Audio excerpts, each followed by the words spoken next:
Okay, the next deal that we've got is an international search. This is for all the guys that are going to ship hay overseas. We're talking about the exporters.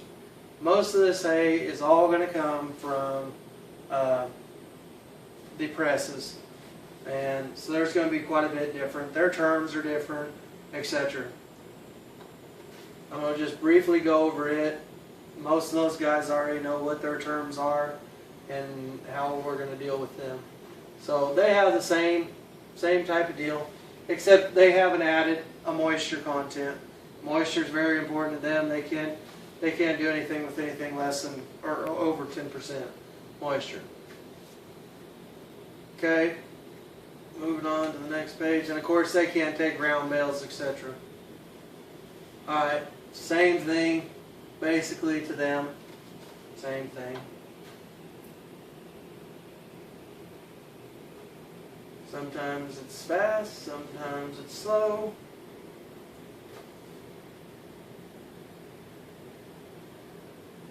Same thing, they get the same pigs, the same test results. Trying to move through this, it's a machine will help us. Okay, all the same. Okay, here we go again, same thing, delivered or picked up at the farm. Most of that is all going to be picked up at the farm because they're going to, not really the farm, but at the presses. Y'all can send in your own trucks with containers, and they will load them there if that's so desired. So obviously you're not going to have any tarp in charge, etc., etc. Goes through, I think that pretty much lets you know where that's at. And order confirmed, basically, same thing. Now their total down payment will be 50% down and 50% due at the end. That's just the way the international deal works. If you're looking at this, you're probably very familiar with that. So, JustYourHay.com contract summary, load summary for buyer and seller only. At any point, you as a buyer or you as a seller can come in and look at these two next pages. Once you're logged in, that's the only way that you can get to these pages. And these pages, what it is this first one is a contract status. This is going to be very helpful, mostly to the buyer, because you can look at whatever contracts that you have in effect and have bought. It will tell you the tons that there was, the price, the tons that have been hauled, and the tons remaining. This is where I said in March, you got a pretty good idea, am I short or am I long? Okay? If you're short, you need more hay, go right back, buy more hay, buy more contracts. If you're long, you can say, hey, it's May, we got way too much hay sitting on here, let's relist it before the new hay price comes out.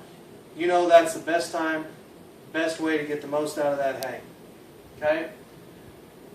On this page, you're also, if you have any problems during the process of this, you can come to this page and it'll say open, okay, in the spot. If it says open, that means that everything's going good, it's all good, okay?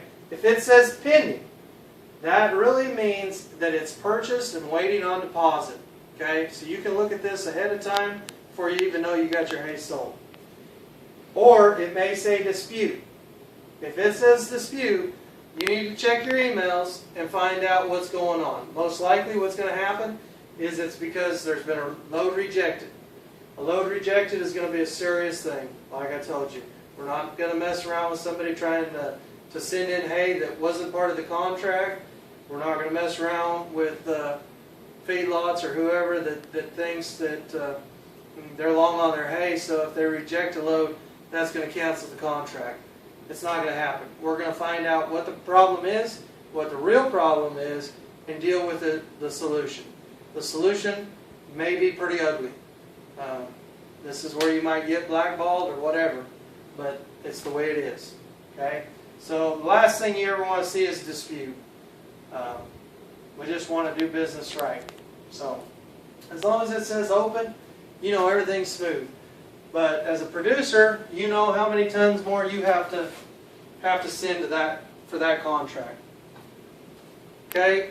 Now, as a producer or a buyer, these problems come up daily. I want to make this simple. I want to make this simple for everybody involved. And 9 times out of 10, during the course of a contract, there's going to be a point where the buyer says, hey, y'all billed me for 7 loads, I've only received 6.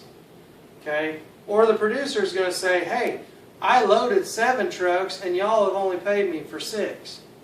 Well, once everybody sends us their paperwork, this is how my office manager is going to be able to keep track of this. She's going to take those scale tickets and tickets, and she's going to manually go in and put these in. Your contract number will be there, and every single load is going to be listed on these pages. The date that truck was loaded, the load number of that truck, the bale count for that specific truck, the scale ticket number, the trucking company that hauled it, the gross, the tare, the net weight, the date that it was received by the buyer, and the total tonnage. So you can literally go down on your own without having to bother anybody else. If you want to do it at 3 o'clock in the morning, have at it. But you can see every load. And most likely you're going to see where somebody screwed up. It could be ours. We're not perfect. But you're going to find out what the problem was and be able to come up with a solution for that problem.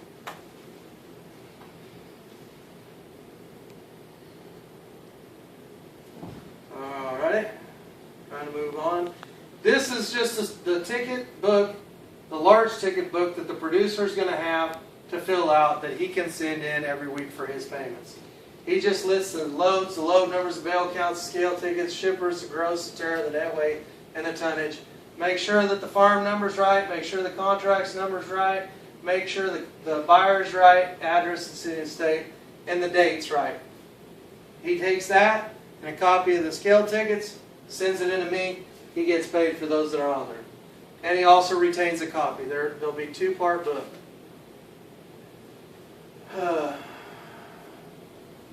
Okay, there are going to be 3 of these. These will be a 3-part book. The first copy will be your white copy. This goes to the buyer or receiver. Okay, this is what I explained before. When the farm loads a truck, he must have the driver sign it right there where it says driver's signature. Right at the top it says buyer's receiver copy. Bills emailed every Monday. Must be paid in full by Friday or less than 20% of contract. There's not going to be many questions. Okay, if you have a question, look at any of the sheets. You'll get the answer pretty fast. Okay, if you need my physical address for wires is right there. Everything's simple. This is the second part of that 3-part. This one's the truck copy. As you see right up there, it says, must submit this copy with scale ticket, signed for payment. That means, right here, where it says receiver, that receiver must have somebody authorized to sign for that ticket. Everything else is the same as the other one. The last of the 3-copy deal is for the farm to retain, if it'll load it. Okay, it's a farm copy. He keeps this in his book. Most likely this book's going to stay in his tractor because that's where it's easy for him to get to. And all he'll have is his driver's signature. But this is what he can use. He can either send in these copies or he can copy it into the master of the big book. Okay? Simple as that. Keeping everything simple. Get to our next page.